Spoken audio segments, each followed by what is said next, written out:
Naman tayo sa steamed pork ribs. So, nilagyan ko po ng tubig dito para sa ating steamer. Tapos, prepare ko na rin to pork ribs. Tapos, sa inyo kung ano yung gusto nyo ilagay na pang marinate. Minarinate ko siya almost 5 hours.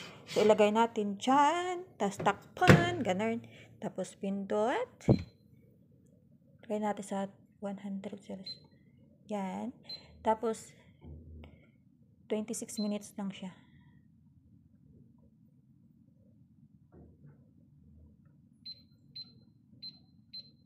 Bang. Yes, antayin natin ng 25 minutes at 26 minutes. Ito na tayo sa ating exciting part. Yung steam natin.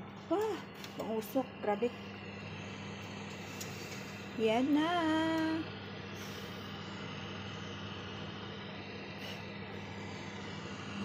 Hindi siya makita. Usok. Itlog.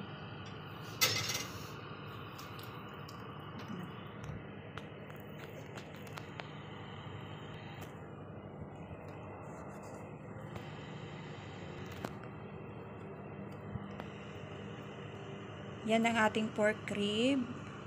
Luto na. Ganun lang siya. Ang luto dito mabilisan lang.